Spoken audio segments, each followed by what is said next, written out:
are her loyal sons. We'll get 'em on the run, boys. We got 'em on the run. Yes, we are her loyal sons.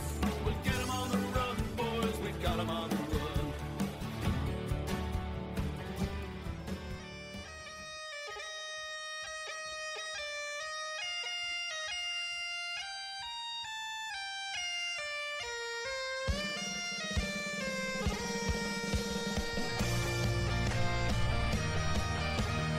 Hello and welcome to another edition of the HLS Podcast. I'm your host, Ryan Ritter. You could call me ND Tex. And as always, you can catch us live over on twitch.tv/HerLoyalSons, like we do after the Notre Dame night games. You can also join us at Discord. That is our live chat channel, HerLoyalSons.com/Discord. You can subscribe to the podcast over on Apple Podcasts, Spotify, wherever you happen to find your podcasts at. And of course, you can always find us at our home at HerLoyalSons.com. So, Shane, it was a good game. We came up short. This is not a victory edition of the podcast. Damn, that's all I have to say. We lost another game-winning touchdown by a toe-tapping catch in the end zone. The final play of the game was the offensive line deciding to not block. This time it was not just one player. It was a whole host of them. But I don't know. I don't want this to be, well, let's at least ask this first question, because we're going stream of consciousness here. First off, we're not going to talk about the rest of the college football week. Nah. Yeah. we're focused on one thing and one thing only now, and that's going to be Notre Dame and Georgia. I don't want this to be, or at least I feel like you shouldn't have like a moral victory type thing. Okay. Well, at least, but how do you feel about that, Shane?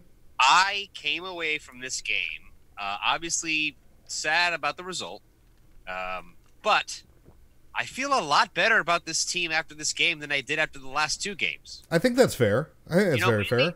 That's mainly, given credit, I guess, to the context of the opponent, if you will. But, I mean, Notre Dame showed that they could kind of throw a juggernaut, one of those top five teams, off their game and go toe-to-toe and make that team play their game for as long as they could sustain it. Like, they ran out of gas there in the fourth quarter, and they're definitely they were victimized by the crowd noise in the environment, which was amazing, by the way. The fucking light show blew my mind. That was really cool. Blew my fucking mind. I was like, hat tip to Georgia. As hell. But yeah, I mean, they just showed that they could keep pace. They could, if only they could get out of their own way more, they could absolutely stay really closely competitive. And the fact that it was only a one-score game at the end, I think, says a fuck ton. Yeah, it does. And it's one of those things to where I definitely agree with you. We definitely showed, and look, I was very boisterous on Twitter throughout all the stuff that we did. Part of that's me playing Persona, but part of that is also an insight to me as a fan. Once you get me closer to game day, I am absolutely a fan. It's not blind loyalty, but I'm not going to cheer for a team that I don't think is going to win. That's just not what I do. Because I've had those moments with the Cowboys. Look, I've grown up a Cowboys fan all my life. I have definitely bypassed some Dallas Cowboys games. I've watched Notre Dame games where I have paid attention. This was not that, because I wanted to see what we came with. And that first half was us telling Georgia, y'all, we're going to punch you straight in the mouth.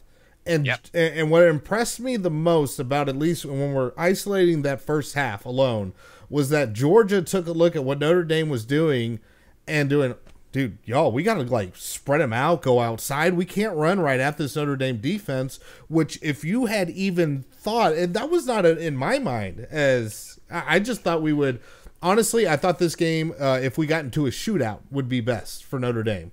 Yeah. And that wasn't how it played out. It was very low scoring. Notre Dame held their own. And really what it came down to was the halftime adjustments that Georgia made from halftime, because the third quarter was an absolute disaster. Yeah. And that's where it turned. Non-existent in that quarter. And I think that's being kind that it was non-existent. I already like Bird in the chat. Fuck. But after that, we can hang. Yeah, at least we can hang. Yeah. I mean, Notre Dame showed that they can at least stay on pace. They in their offensive strategy worked when they were able to execute. They at least finally we saw them testing the field, getting Claypool more involved. And of course, the arrival of Komet allowed them to expand their offensive game plan, which definitely gave them the edge they needed to stay toe-to-toe in the first half. But Notre Dame did not make anything close to the same adjustments that Georgia made in the second half.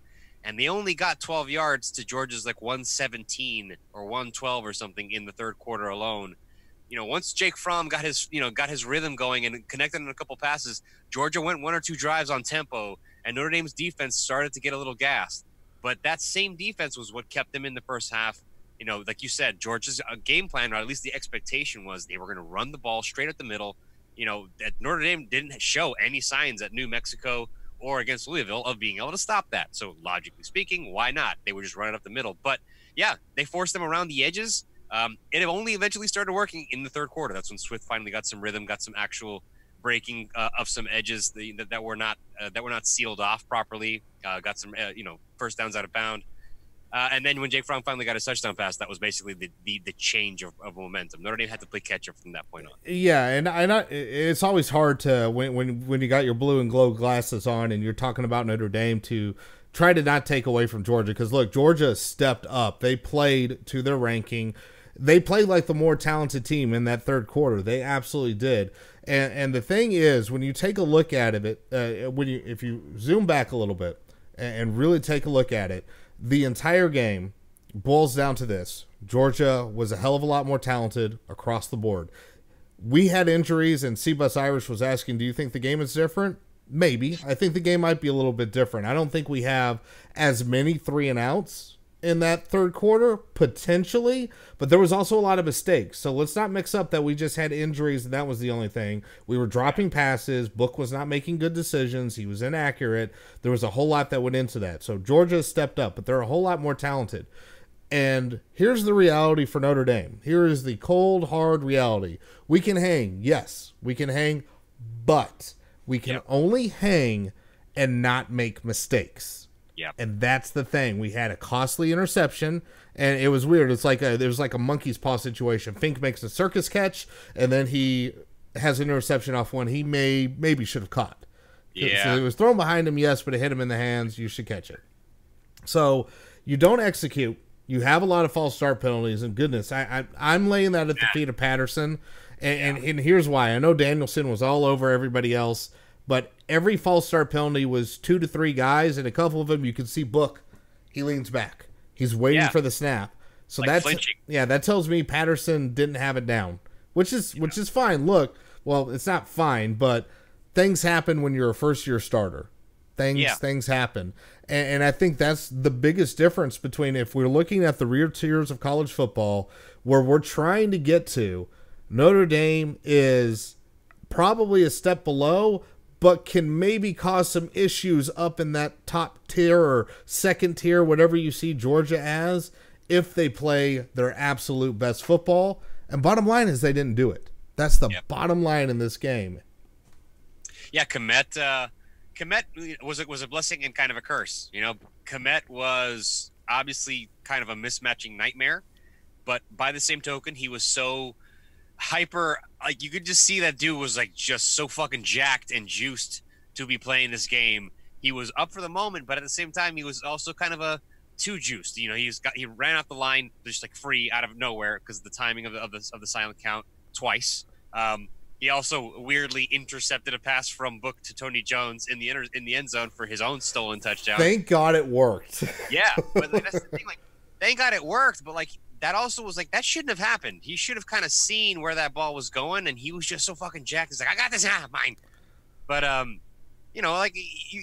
you can't game plan so closely and try to stay competitive by trying to keep pace on scoring and shoot yourself in the foot as many times as they did. I mean, it was 6 false starts in the first half. I mean, can't have that. No, absolutely agree. And one thing I am glad was that wasn't the only touchdown in this game, because definitely going towards the fourth, I was like, you know what? If a circus interception catch in the end zone is the only touchdown that Notre Dame gets in this football game, I don't know how I'm going to really feel about that come the morning. So now, granted, part of it is also that Georgia, they're playing looser. They're not always – Kirby's definitely let us back in the game. Yeah. So there was some coaching errors on his part. Chip Long called a pretty decent game, and the coaching staff, I think, did overall, if you're grading them, I'd say B+. I don't think they did an A job. They're somewhere between B and B+, because there was some weird time management stuff, a couple preparation Brian Kelly's things. time management was problematic. I would say Clark Lee and Chip Long got A's, at least in the first half. They did well enough to keep things in. They led it to half. I mean, come on. Yeah, I mean, and that was the wake-up call there, and nobody was expecting that. But I'm definitely not going to be going out there and saying, oh, fuck all y'all, you said you didn't have a chance, and we covered the spread and all that. No, because I'm still bummed that we lost. And I have the same feeling that I had when I walked out of the stadium in 2017. Like, damn, I'm looking back, we had ways to win that game. We had ways to win that game. And it's the same way I'm feeling out now, and that's not saying Georgia, got lucky. They certainly did it. It was the case of the better team performed well enough. We threw our best punch at them for 3 quarters. You got to do it for 4. And that's the bottom line. I think 2.5 quarters, because the last half of the fourth quarter was good. The beginning of the fourth was still a little shaky. Right. Yeah. I mean, the one half in which Notre Dame consistently performed, to a standard of like keeping pace and like as we saw leading, they didn't do enough to execute and give themselves enough of a cushion to account for how much time they spent dragging their asses from the third through the fourth quarter. That whatever they that you were hoping they were going to build like a little bit to bank off of in the second half, they simply stayed even, and then they were just way outpaced for 20 uninterrupted game minutes, and then the last 10 weren't enough. There's just something about what seeing this performance, seeing them, go into Athens, and it's even despite all of that shit, the ambiance, the clear outpacing by skill position players, like that is just a huge fucking gap right now that Notre Dame has to address. Is DeAndre Swift did not have 100 yards. Would you have predicted that? Even in a Notre Dame victory, I didn't see that. No, did he lose yardage? Because he was at 98 or something before the fourth quarter, right? 98 is his total yardage, according to the box score I'm looking at ESPN right now. I would not have guessed that. No, and it's extremely surprising. 152 on the ground total for Georgia. But here is one of the keys, though. I mean, if we're talking stats, Notre Dame 46 yards on the ground. Yeah. Ian Book was not your leading rusher. Tony Jones Jr. was, with a whole 21 yards. Yes, We definitely missed Jafar Armstrong. It was very clear Notre Dame came into this saying, we're not even going to bother pretending. Which, nope, not going to run it. Honestly, I think is part of and I know that drives some people crazy. I totally get it. It drives me crazy as well, especially when we're right on the doorstep and we're doing all kinds of crazy stuff. The crazy stuff worked. Like Kirby calling that timeout, that was a touchdown. The touchdown that actually got scored was also a good play call. The only play that we called that I had a problem with was in that same goal line situation at the beginning of the game after the fumbled punt, where we did some kind of weird look come at you screen that Georgia probably should have picked sixth. 90 plus yards. Like the stutter step comeback that was jumped instantaneously. Yeah, that was a fucking. I almost screamed. Yeah, that was one of the worst plays, and we got a question in our chat from Ochoke is what I'm going to say is your name, Ochoke41. I don't know how to properly pronounce it, or OC Hoke. Can we fire the flea flicker play into the sun? I actually didn't mind that call. Look, I understand that it backfired in the worst way. Georgia happened to call the perfect defense against it, because that corner blitz, if you blitz from the outside of the line, that is the one way you're going to blow that play up. And despite that, Book is like, for a moment, when Book decided to throw it, Fink was open. From the moment he said, I'm throwing it, and by the time his arm was about ready to release the ball, he was not open. Yeah. That was an incredible play by the safety that ended up picking that off. Let's see if I can remember here. I think that was J.R. Reed that got that one, if I remember correctly. I mean, the closing speed, that's insane. And that's when sideline, that shit was out of fucking control, because he was behind the dude by like 5 yards to start, and then from a flat 2-footed position turned left and just outran Fink and caught it.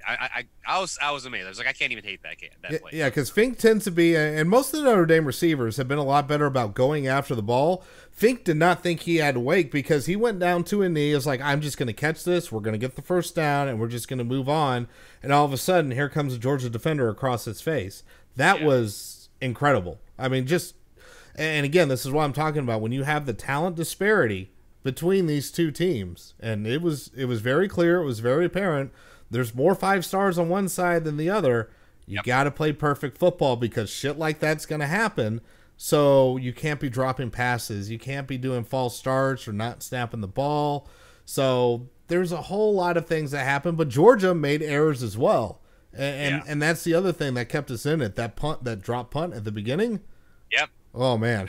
That was just I mean, they also barely escaped a second one, like just before that, where a Georgia defender went to and just barely missed the receiver calling the fair catch.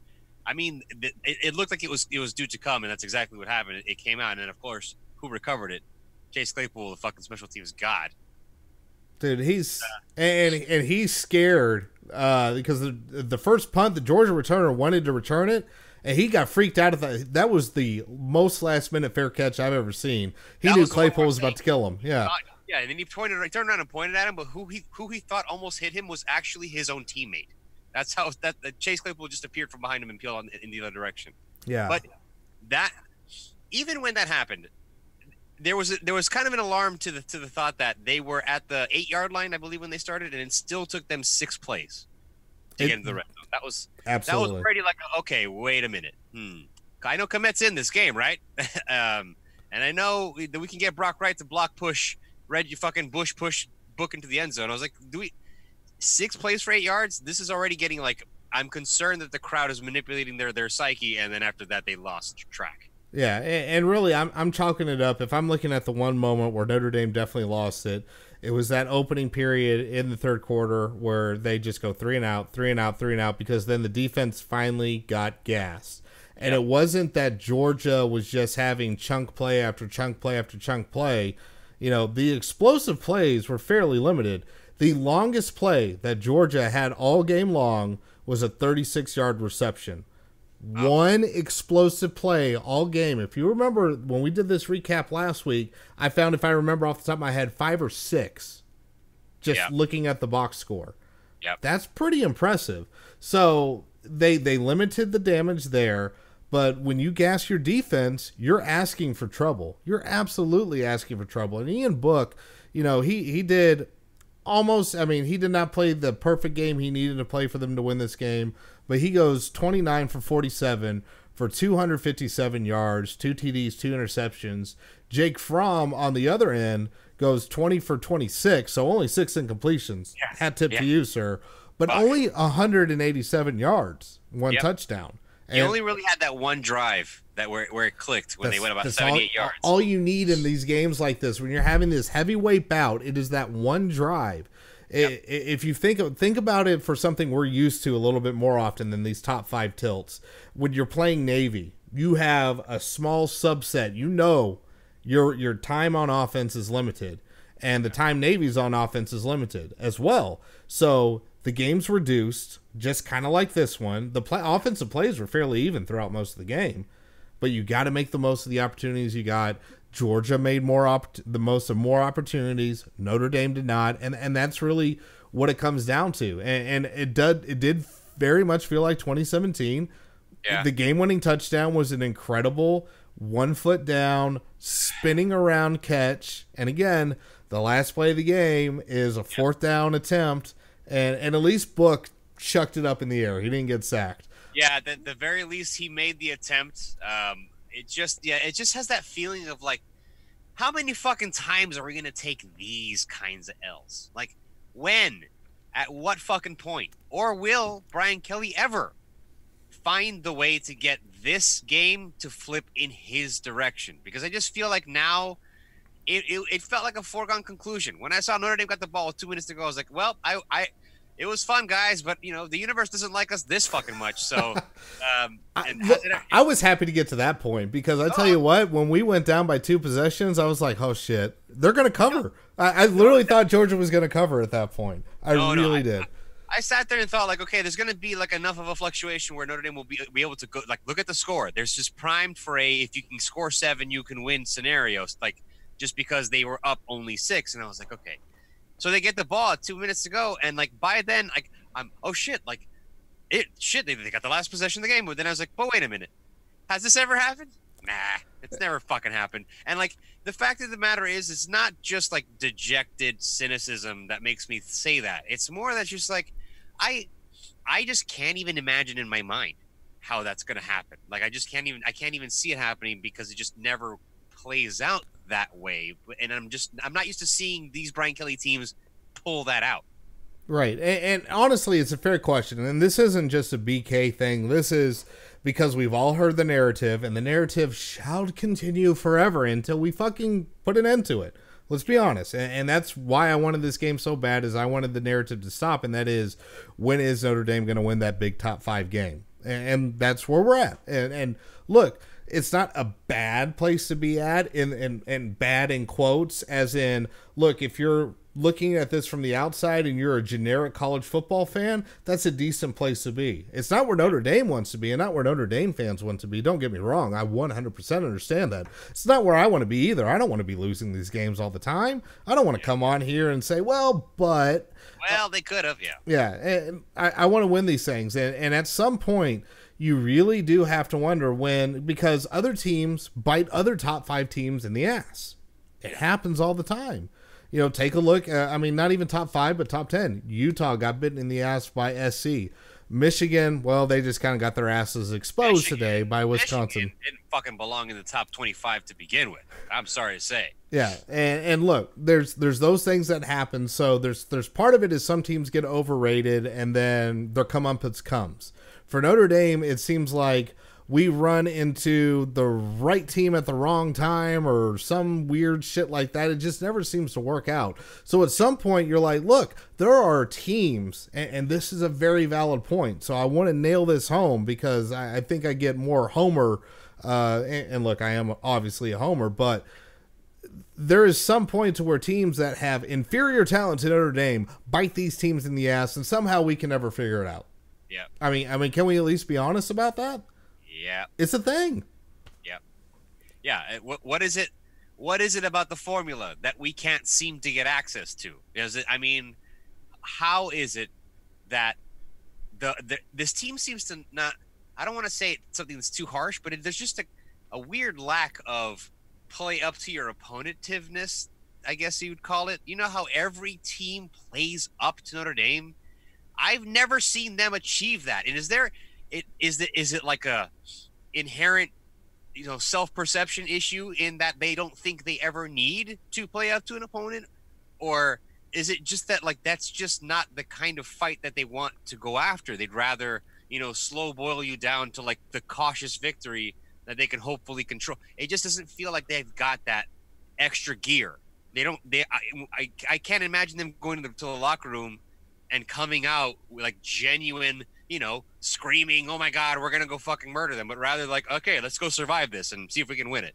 It just feels cautious. Yeah, no, absolutely. And the red plague is where I'm at. It's that I think every team, the other teams that bite these top ranked teams in the ass, part of it is they overlook them, and by the time the surprise is gone, it's too late. And they've already fucked it up 10 different ways, so it's over. I think that's part of it. I like what ND Popeye says, is that we haven't had an elite quarterback. And if you look, honestly, if you truly look, and this isn't a huge knock on Book, because elite, at least in my opinion, I don't know what ND Popeye's thinking. I'm thinking like damn near Heisman caliber or just slightly below. Because if you look at Notre Dame lore, the quarterbacks that end up leading us to the promised land are at that level, that they just play out of their damn mind. They will it, and Book tried. He really did, and he put every last bit of effort into it. And I would have loved to see what would have happened if we had more skill players available. If Jafar Armstrong was there, I think he's our top skill by far. But hey, Georgia had injuries too, and a lot of us on Twitter were saying, hey, we don't want to hear this shit about injuries. CBS conveniently not noting the Notre Dame injuries that were there. Not even a mention. But look, I mean, all of that aside, that's just kind of the bottom line that it comes to for that is that we're waiting for Notre Dame to go bite a team in the ass, and it just hasn't happened yet. And that leads to a lot of frustration. That leads to the hot takes of BK can't do it or Notre Dame can't do it, because this isn't just a BK problem. I mean, let's be honest. This has happened way before him, and part of it, yes, it's laid at his feet because he's been here for a decade. So granted, he has a long history of it. But this goes back to Willingham. This goes back to Davey. This goes back to Weiss. You know, it goes back basically from the Lou Holtz era on. That's what everybody's looking at, is where is that moment? We're all looking for the moment. And we haven't had it yet. Yeah, it's basically like, when is the moment where like they erase the doubt? Like where's the will or the ability for them to just eliminate the discussion? Like that seems to be missing from this team. I don't see them having the ability to quiet critics, to subvert expectations, to rise above whatever stock that they've established for the past 10 years. Like, it just seems like they've stagnated in a flat plateau of somewhere between second and third tier between, depending on the year. Like, they're just... And it depends on who you define the tiers, too. That's the other thing, because Alabama and Clemson are like in this other stratosphere. Like, after this game, I'll be perfectly honest, Georgia ain't it. No. Sorry. No. And that's not and honestly, that's not a big knock on Georgia, because if we go against Alabama and Clemson, we ain't it. We proved it. Yeah. So that's where I see it's like, and lots of different podcasts have been trying to tear it out. It's like Alabama, Clemson, and then you got like Georgia and Oklahoma, maybe Texas if they go bite Oklahoma in the ass. Yeah, no. And then, well, and they did not have a good game against Oklahoma State tonight. P.S. I watched most of that game side by side. But yeah, and look, I know Seabass Irish says the history had nothing to do with tonight. I agree. It's more of the narrative and the perception. It's the fan angst. Is that we're just all waiting for that moment. And I'm still waiting for that moment. Look, we've known my Irish fan consciousness really started when I walked on campus in 2003. I have not had the moment. The closest I came was against Oklahoma in 2012. And that team was not top 5. Nope. You know, they were good. They were a really good team. That was a really great win. I don't want to take that away. It was a hell of a lot of fun to be there. But we haven't had that big bowl win. We haven't had the BCS/New Year's Six. We haven't had the top 5 knocking them out. That's the kind of stuff that people are looking for, just because it hasn't happened. It's an easy narrative. It's a lazy narrative. I get it. But that's even though the history has nothing to do with tonight, that's what carries over. Yeah. And it's old, and it causes angst. Because, look, quite frankly, history in college football, let's be really honest. I haven't aired this opinion out. It's the fucking dumbest thing possible. And here's why. Because the players change so much. Yes, it's every 4 years. Totally different people. If it's 2 years old, it's too damn old, because your star players are long gone. A lot of times in college football, you get 1 year with somebody that gets really good and they're like, hey, I'm off to make money. Fucking deuces, y'all. That's what happens. That's the nature of the game. And the people that have stayed at that top echelon are churning out top 5 recruiting classes. And Notre Dame has been improving in recruiting, but they're not top 5ing in 4-year cycles. They're just not. That's the reality of the situation. And it's not a built-in excuse, but if we're going to try to crack that glass ceiling, you got to be perfect. Notre Dame was not perfect.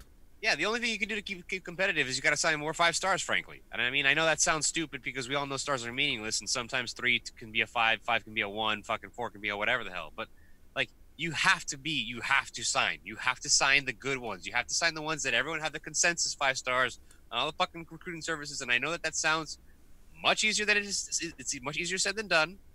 But at least they've shown some progress. I mean, the 2020 class looks like it's going to be some serious fucking shit. But it's only going to be starting now, and we're already a decade in. So it's kind of like what's going to, like, what fuse is running out first, right? His tenure, our patience, you know, like the return on investment, like which one? You know what I mean? Like, as eventually I feel like you have to start worrying realistically. This is a Notre Dame head football coach. We're in year fucking 10 almost. Like, this isn't a life forever job. You don't get fucking Kirk Ferentz's at Notre Dame, my friend. Well, not only that, I mean, it's year 10 for BK, but let's be honest, there was like the pre 4-8 era and the after 4-8 era. And the after 4-8 era is when he figured it out. It took way too long for him to super figure it out, but he did. So what the thing is, if you want the moral quote unquote victory, you hope that moral victory can be sold to those recruits that they're about to go visit in Georgia. Yep. And you hope that they can steal them. It's like, look, yeah, they're great. They beat us, but you're going to be second string for them. We need your ass to make that, improvement. And there's, it depends on the kid you get. Do you want, you're going to want somebody with the attitude that wants to go in with that, hey, I'm going to make this big difference or whatnot. I'm going to shock the world, which, it's a hard decision for an 18-year-old, 17, 18-year-old kid to make. But that's basically what you're banking on, is you want them to say, I want you to take a risk by coming over here and not going and staying at home at a Georgia or close by to an Alabama or a Florida in an SEC school. That's the battle we're facing. That's the reality of college football right now. And it's not to say, well, it's never going to get any better, but you're hoping that the ultimate goal was you upset and you say, we're there, get here, this is the future. Now the spin is, we're damn near there. Right fucking there. We need you to get there. So, and it feels like that's the recruiting pitch we've been doing for a long time. And honestly, part of the thing that sucks for Notre Dame, because I've seen a lot of people saying, well, it's like, we better go 11-1. Nobody's scared of Michigan right now. That's true, but here's the problem. Here's the problem with all that.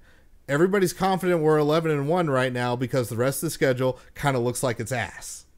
And it's not our fault. We've scheduled fine. It's not like we've scheduled patsies. But this has seemed to happen every time Notre Dame starts to get good. Our opponents start to get worse.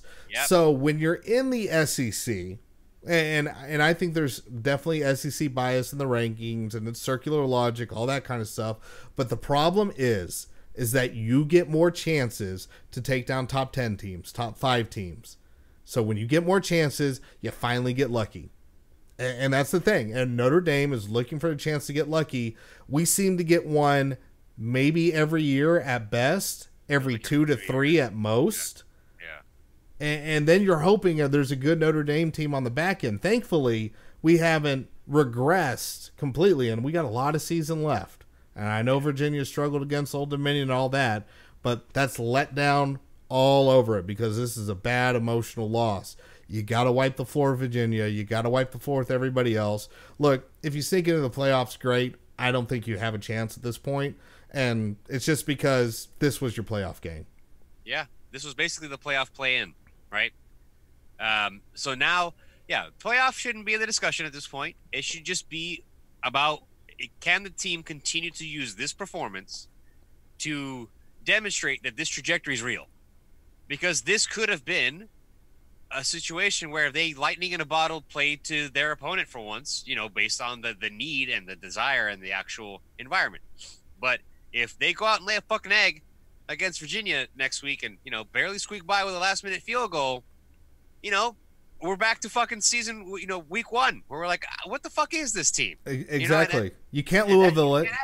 You can't even New Mexico it. Now you've proven you can punch with the big boys. Now prove that you're the big boy punching every little squirt below you. That's what you got to do at this point. And basically, look, get into the conversation. Keep in that conversation. Regardless if you do it or not, stay front of mind. If you can do that, that's a victory because this is a long game. Look, the season, Notre Dame plays for one thing, and it's the national title. So, yeah, it's probably gone. It was probably gone before the season ever started. Let's all be very honest right now. But college football is now a long game. If you want to keep building, regardless, if BK is not there in 2 years from now, the recruits that come in this next class and the class following it's important. 2020, 2021, those recruiting classes are going to build. You got to keep going forward. It is a bigger long game now. The recruiting cycles are starting so much earlier. The shit you do now matters now for those recruits. Yeah, it matters 2 or 3 years for your recruiting class, which means it matters 4 to 6 years down the line for your performance. and that's absolutely huge right now. So it sucks. It absolutely sucks. Yeah. I'm still bummed out. When I go to sleep, I'm going to be incredibly bummed out some more. I don't know. Like, I'm not sad. Like, I'm obviously sad, but I'm not like, oh fuck, we just lost to Michigan 2010 sad. You know, that shit like broke me. This is like, they were there, man. They were fucking there. At no point did they feel fucking outclassed, outmatched, like they didn't fucking belong. And I don't know, like, I also didn't expect the national title this year. So I'm just kind of like, okay, now let's see where this team can actually fucking go. Can they do what they're supposed to do from here on out? Yeah, and that's not a guarantee, because nothing's a guarantee. Georgia, like, again, by all means, should have run all over us. They did not. Georgia, I think we're very surprised. Georgia fans, from the sounds of that stadium, they were very surprised with what was going down as well. Because they were not able to run over us. They were not able to do what they wanted to us, which was what everybody was saying. The talent disparity is too large. It ain't going to be close, whatever. So great. You proved that part was wrong, but you still came out with an L. So now go pick up the rest of the W's. You should end up in a New Year's Six game, and regardless of who it's against, even if it's the Power 5 Patsy or whatever, win the damn thing. Just fucking win it. What if they play like in the Orange Bowl against UCF? I'm gonna get so fucking drunk. Well, it'd be the Cotton Bowl would be UCF, which means you're gonna come visit me at that point. Yeah, if it's in the Orange Bowl, I am fucking there. Yeah, and UCF, the Pitt super weapon. It misfired and then it actually fired. Dude, hey man, yeah, UCF fucked up. They really did. We're not 21-0 and then expect to survive. Yeah, we're not gonna do a full night's watch. But we're about a half hour into this, so before I absolutely forget, let's go ahead and pause for a little bit of podcast business. All right, folks, we're going to make sure we do this so I don't forget the damn ad in the podcast, because I just took a look at the streaming time. For everybody on Twitch, welcome 100%. I see a lot of people in the chat. Absolutely chime in. The things that help support the show, if you want to subscribe to us, that helps bypass the ads, especially for view on demand type stuff. You can also do cheers. There's a little, like, the triangle thing is where you click to do cheers. It's like pennies to be able to interject your text to speech chat into us. All that stuff supports the show. So that'll be all for the Twitch part. We're going to get right back into the show. Well, and there we go. Look, the ads help. Look at that. Thank you, Jay Ged, for the Twitch Prime sub. All right, now we're going to get back into it. All right, so yeah, one of the things I want to talk about is Cole Kmet, because it was very clear how crucial of a part of the offense he was going to be, because 9 receptions, 108 yards, and he was the receiver in the first quarter. So, I mean, yeah.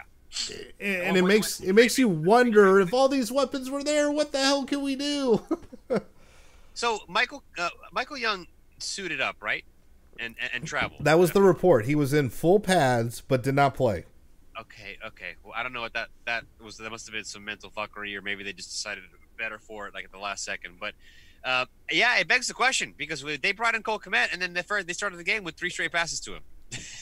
And I mean, and they couldn't bring him down. Georgia could not bring him down. 2 to 3 defenders at a time to bring him down. He was a mismatch of a nightmare all the time, everywhere he was.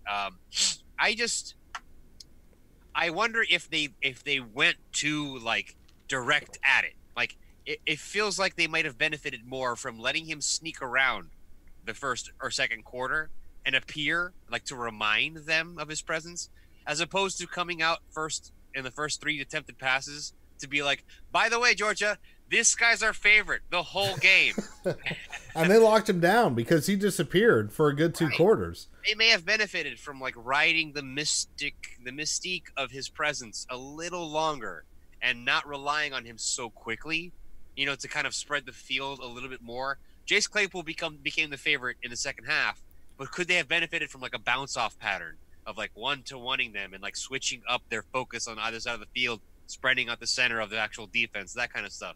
But yeah, man, Cole Kmet's the shit. He's the shit. He was really good, but at least the question what you're saying, because like you have other weapons, even the chat's like, why did Claypool not realize he was twice as big as the defenders? Yep. That then begs the question: is this an Ian Book thing? Are the plays all directed to Komet, or is he just locked in on his security blankets? Because that's really what's up in the air right now. How much is he checking off? Because he could have actually had a couple more interceptions because he was telegraphing some shit, and he was locked into Komet a few different times, to say the least. So that's the other concern is, are the plays there? Because one of the things that sucks about analyzing a game and doing immediate reactions is there were so few shots downfield. We talked about Georgia didn't have a whole lot of explosive plays. The biggest play was a seam route to Cole Kmet for 31 yards. That was Notre Dame's explosive play. So both teams had one. It's impossible to see what the coverage was downfield every single time. Was it there? Was it a 50-50 shot? Was Ian scared to throw it? Did he not see it? That's the stuff, you don't know until you start trying to break down the film a little bit more. But I think that's a general concern right now with how Book's playing. And honestly, the knock on him is that he's good, but he likes to throw those 5-6 yard routes, which Notre Dame seemed wholly dependent on for the entire game. Yeah, they were doing like a back and forth of who can throw the shortest pass. And and it wasn't just Notre Dame. That's a very good point. Yeah, Jake Fromm too.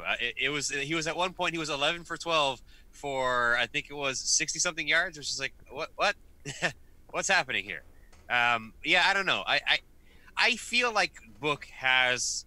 I think we have to admit he's taken a sophomoric almost step back. Not as bad as what we've seen before in the BK era. Let's at least admit that at this point. Yeah, nothing close to that. I'm talking just relative to Book. He's not. Definitely not a 70+% completion quarterback right now. I mean, he's not pushing. He's not stretching the field. Yeah, let's be honest. That was unsustainable. Of course. But I'm just saying, he's not. He clearly cannot be performing to the level that he was performing at last year, and it just shows in his overall pocket presence is really the biggest difference to me. I just feel like he loses a sense for the direction of the pressure or the real, I guess, the life cycle of his pockets much faster than he used to. He was much better this game than he had been in the previous two, but there just seems to be an off feel, like he's just less comfortable, or maybe he's more excited about running. I can't tell, but it's costing him in just his passes, his overall flow, his consistency. Something's off. Yeah, I think there's definitely something different, but I will say in this game, he did stay in the pocket a hell of a lot more. There was very few times where he had the super happy feet. He definitely had them on a couple of occasions, but overall, he was not the same quarterback that we saw at Louisville. He was not the same quarterback we saw against New Mexico, which is good. He just didn't hit that. Again, it's that whole tier level. You're here, but we kind of need you up over here for you to be able to cause an upset. And even when we're talking about the larger question, that's how these upsets happen. If you even look back, Johnny Football, when Manziel knocked out Alabama, he played out of his mind. He made plays that were the most ridiculous shit I've ever seen on a football field that will never work again, but they worked at that moment in time, like that fink reception where it's popping off of him and he's catching it over a defender. You see, that happens, but then it pops off his hands and then the defender catches it. I'm ready for this one. Yep. Yeah, you can't do the other side and have it work. And that just seems to be that missing piece right now. It's like they're so close, but there needs to be one or two more plays made. And really, it's the offense where I kind of lay, the execution blame. Because the defense, quite frankly, played out of their minds. They did an incredible job. I still have yet to see them get to the quarterback as much as I would like. God damn it. I want Julian Okwara to get some sacks. Zero sacks in this game. But that being said, man, they're getting to the fucking. They're putting pressure on him, and the secondary is playing pretty well. Not as great as you'd like, especially Tariq Bracy got bailed out, but he also got his ass kind of exposed and picked on for the first half.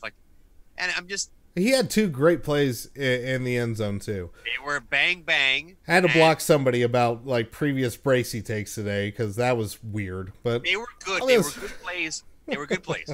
But they also those kind of plays that run the risk of like if they were at Notre Dame Stadium and an SEC crew were in the building, would they have called them? Because there was contact. You know what I mean? Like it's just he was absolutely great. You have to give him credit for what he did, but it just felt like the secondary still has Troy Pride.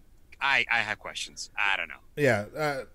Honestly, the way the secondary and on those questionable calls, and I even think the rules expert who, especially after the kickoff, I think was random penalty thing, was making up shit. But quite frankly, look, I know we all have 2011 Gary Gray turn your damn head around nightmares, but when you're playing proper defense and you're beat basically and you can't turn around, you're supposed to bring your arms up straight through the arms of the receiver every single time. That's what you're supposed to do.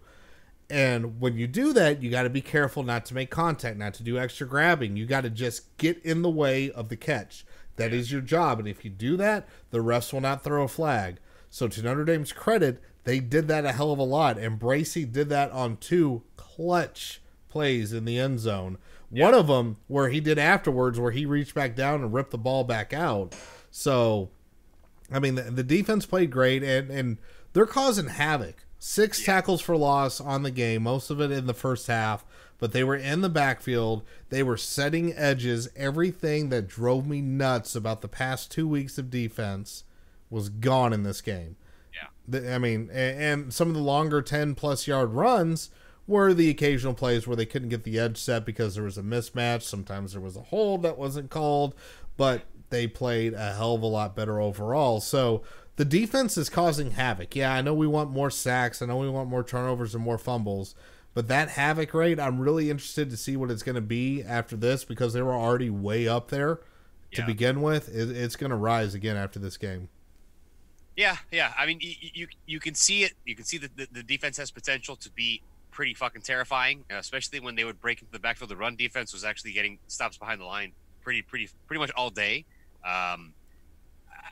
Drew White fucking played out of his mind. Like you have to give them credit for their successes. It's just like it's just a matter of can they put it together with a complete performance that is complemented by their offense. That's kind of the biggest question at this point. Yeah, Drew White had himself a game, and look, as maligned as the linebacking crew has been, Drew White was great. He had 2 tackles for loss in this one. He gets credited for 5 total tackles, 4 of them solo. And even Asmir Bilal, he gets 3 tackles on the day as well. He was, everybody was all over the place. That dime package is great with the addition of Kyle Hamilton in there. Yeah. Look, I mean, for as much as we were terrified of what was going to happen when Notre Dame faces that rushing offense, they did about as good as you could ask for. And they forced Georgia to get off the game plan that literally everybody thought that Georgia was going to do. And that's all you can ask for. And it's when you're looking at, if you're looking for the silver linings, it's like, damn, Drew White's getting better every week. That's really good because he's really young and he's going to anchor that defense. He's very young, guys. This is his first year of playing time? Yeah, it is. Come on. And guys. He's starting. He's thrown out to the wolves and he's playing the mic, which, just has a little bit of responsibility in the defense. Do you feel like a little bromance will boil up with him and like Hamilton? They will be like a duo of destruction. I hope so. That would be so cute. I mean, that was the one thing I was hoping for, though, was a Hamilton, like, pick 6 or interception or turnover. My kingdom for a pick 6 every quarter is like, there's going to be a turnover. But, like, you'll notice I never said anything about turnovers in this game, and I have a habit of calling these things out as possibly happening because I just did not see it happening. Jake Fromm is, sorry to say, pretty goddamn flawless, like, when it comes to passing the ball. So I just didn't see it as likely. So that brings up a question because you say unflappable. How did you feel? I'm really curious because we didn't talk about this pre-show or anything. How did you feel about Clark Lee dialing up not just blitzes, but like bringing the house blitzes consistently at Fromm? I feel like I wish I could argue against it, but it clearly worked. Can we say? I mean, look at it from stat line. It clearly did the job. It kept everybody that needed to be checked from having an otherworldly fucking day. And the two big problems were Fromm and fucking Swift, and neither had earth-shattering days. That is specifically, they took those two players' strengths and kept them at a minimum functionality level by stretching everything to the outside and making the inside, the dead center of the defense, a fucking buzzsaw, bringing 5-6 guys at a time. I think you have to give it credit. I think it worked. Yeah, and to me, it was kind of a mixed bag. I would have liked to have seen them trust the defensive line a little more. But here's what it tells me. It tells me that Clark Lee sees his DBs and saying, I can leave every last one of them on an island. They'll be fine. And for the most part, he's absolutely dead on correct, which, when's the last time you could say that about a Notre Dame secondary? And that makes them extremely dangerous. And the blitzes that they were doing, I mean, we're talking about sending 2 to 3 blitzers sometimes. They were not doing this lightly at all. And I think in the part where it was working, I'm taking a look at some of the team stats here. Georgia 4 for 11 on third down. Now, Notre Dame didn't have much better. They were 4 for 13, 1 for 3 on fourth. But, you know, they came out of, they got Georgia in third and long. More often than not, they were getting off the field. Yeah, no, I mean, like I said, the defense, it almost felt like the defense became like the safety net at a certain point. Like after the first quarter, you just kind of felt like, okay, so long as the defense does what they keep doing, like there's going to be a chance. It didn't feel like you could put that on the offense until maybe, you know, the fourth quarter started kind of rolling in the second half of the fourth quarter. But like the defense felt like the safety net early. They established that by stifling the first drive. They gave up the second drive on it with a touchdown, but then the third drive they showed back up and it was a third and out. You kind of just felt from the beginning like, okay, this defense is going to carry this day. They're definitely going to try to disrupt things, and bringing the pressure worked. There was one time where they got to Fromm finally right as he was letting go of the ball, and it fluttered, and I was like, man, that would have been a great I know. Right. It would have been perfect. It was just it was behind, I think Adio Gundeji didn't see it. No. But yeah. No, I mean, they brought the pressure, and it clearly did the job. They just need to find the way to close those tackles for loss, especially on the QB. Yeah, and if you're looking at the drive chart, I mean, Georgia opened the second half with a 7-play, 36-yard drive where they had to punt. And then Notre Dame, 3 plays, 4 yards, fumble. And off of that, Notre Dame held them not only to a field goal, but they didn't gain a yard. Georgia did. Yep. They lost a yard on that drive. And then Notre Dame responds by getting 7 yards and a 3-and-out. Yep. Then Georgia gets another field goal. Hey, there's 6 points right there. Those would have been handy to have back. Yep. Just saying. Corbin complemented with touchdowns. Yeah, and Indy Popeye points that out. It's like, hey, you lose a turnover battle, and all of a sudden we lost by 6. And then after that field goal, you got a punt, 2 yards, negative 2 yards gained by Notre Dame, and then you get the touchdown drive, the back-breaking touchdown drive, 82 yards, and then you have the interception to respond. And then Georgia gets a field goal. So you're seeing all these mistakes and everything, and just started compounding after a while. Yeah. And then Notre Dame, after that field goal, they got the touchdown. They went 75 yards, 10 plays, and then they had the last shot after that. And by then it was too late. Yeah. So it was really, really, really, really rough there as far as that. So there's a couple things in chat. Anyone know why Lindsey wasn't available? All I know was he didn't travel. They said, I think Pete Sampson mentioned injury. Yeah, and that's what I was going to say. I've seen nothing verified, but I've seen a couple rumors that he had an injury of some kind. So that's why Lindsey wasn't there. He literally was not in Athens, period. At all. And it has to be an injury because I don't see a reason why Lindsey wouldn't be on the travel roster. I mean, if he wasn't even on the roster, but Michael Young showed up and didn't play, it's like, huh? Yeah, so you're wondering I almost wonder if Michael Young was a break glass in case of extreme emergency and desperation, which maybe we were at, but didn't use it. Yeah, you didn't have to, don't. Yeah, and we actually got a Southern Cal fan in here, saying that, hey, Book's good from a Trojan fan, and that we're being hard at Book. The NDO line wasn't great. Huh. Yeah. Yeah. I think overall, Eichenberg and fucking Patterson had a bad duo day. they did. I mean, it wasn't. They played better this game than they have all season. Quite honestly, offensive line, they played a hell of a lot better. They had some mistakes, especially glaringly at the very end of the game. But that's when the ears are pinned back. Everybody knows what's coming. You're throwing the ball down the field for a prayer, and you're playing Georgia. That's the other part about the O-line battles. So you're hoping, because Notre Dame has faced inferior defenses, and I think they got more push on Georgia than they have against the other two.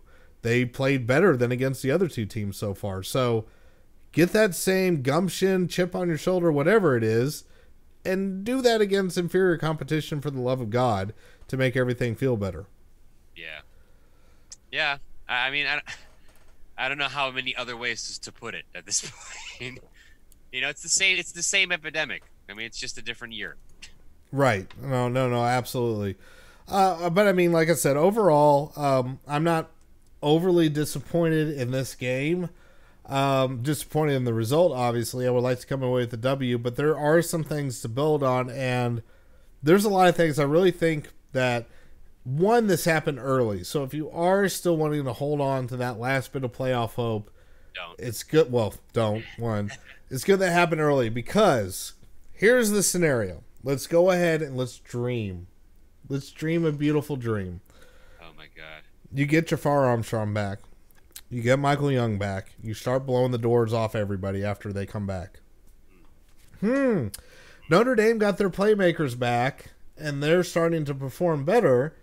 And they played Georgia really early while having injuries. Maybe we can let them sneak in. That's your hope right now. What of UCF, sir? What of UCF? What of Pitt, sir? What of the third SEC team? How could you have this possible formation? Alderaan has been blown up in the third SEC team. That could be a possibility with the way LSU's putting up points right now. Yo, Ask Vanderbilt how they're feeling right now. that SEC title game this year is gonna be fucking awesome. Like, it's finally gonna be fucking awesome. That's gonna be so weird. Well, let's tap the brakes. No. We think this every single time, and then the SEC title game is an eventuality march. It's gonna be drugs. I'm telling you, it's gonna have gone from like 9-6 one year to like 55-53, some fucking insane shit. Anyway, what you were saying? No, I mean that's more of the dream that we have. If you're trying to figure out, is the season totally done? Well, it's your definition of done.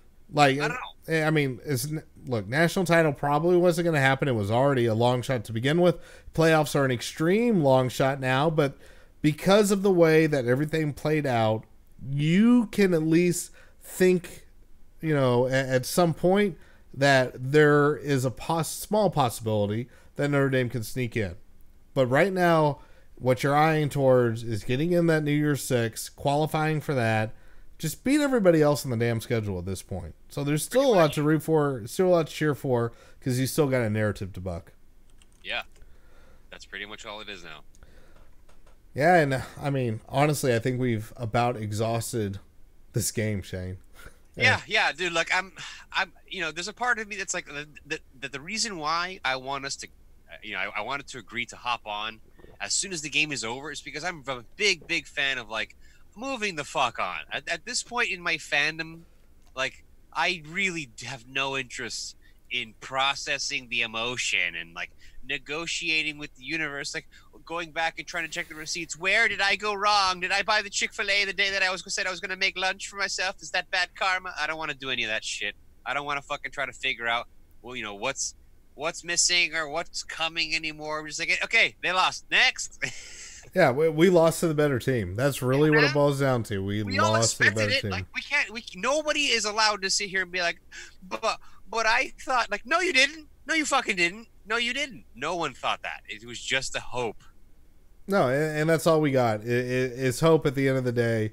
And look, there's a few different things as well. Is they prepared about as well as they could for it. Look, yeah, they had a lot of false starts penalties. That is one thing to pull in here. Let me bring the team stats back off because it was 85 yards of penalties in comparison to Georgia's 43. Yep. It was very sim-like, because that happened a lot in the sim. And every time the false start flag was thrown, I was like, oh dear God, that fucking sim knows too much. It always knows, man.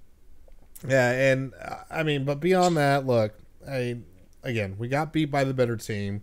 Yeah. And it sucks. We still want to get to that level. It's clear we're not there. I don't think you can say, well, it was the coaching that did it. It was clearly not the coaching that did it. I think, in fact, the coaching is what actually made this a game. Because it's what kept them in it. Yeah, because if you want to talk about coaching, there was a coach on the opposing sideline that damn near fucked the whole thing up for Georgia. Yeah. Kirby, I don't know about that whole Smart thing. I mean, it's an easy joke, but Jesus, Kirby. When you have a team on the ropes and you decide to kick a field goal, you deserve to lose. You fucked up somewhere. Turn around and check your directions. Because if you go for it on 4th down and you actually get into the end zone, game's a walk. You're probably covering the spread. It's an easy wrap. Worst case scenario, if the game plays out the exact same after that field goal, it's still fine. You're still going to win the game. Everything else plays out.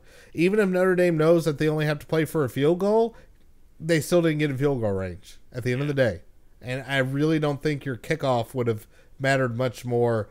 So that was, So when you're looking at coaches and the decisions they make, Smart was right up there, and he's had some questionable decisions. He didn't have a terrible fake punt this time around. Yeah, right. But he let Notre Dame back into it for sure. So he feels like the inevitable, heir apparent to the Les Miles position that was like when he starts eating grass, or maybe his thing will be eating the white painted grass specifically. Gives me good ideas. All right, well, folks, I think that's about going to wrap it up for us. Unless, we got to give one shout out though: the punting. Yo, dear Lord, the punting. Ramble it, man. Send that shit. Yeah, he did good. The special teams was really good overall. Dora makes a clutch field goal too. So, hey, man, that's at least we got that going for us. Punting is winning. Looking decent and reliable. You got to take the little victories. Yeah, especially making a field goal on the road, going into the half, give Notre Dame the lead, give a lot of confidence going in there. So, yeah, that's what you can do. Well, you got anything else for us, Shane? Nah, dude, a bed over there, awaiting. All right, let's go to bed. All right, that sounds good to me. All right, folks.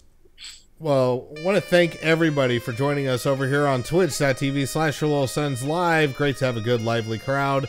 Make sure, if you haven't, go subscribe to our podcast over on Apple Podcasts. You can find us on Spotify, Anchor, wherever you happen to get your podcast feeds at. And, of course, we're on Discord. That is our live chat channel. Go join us, herlittlesons.com/Discord. And, of course, you can always find us at our site at herlittlesons.com. Until next time, go Irish, beat Cavaliers. Have a good one.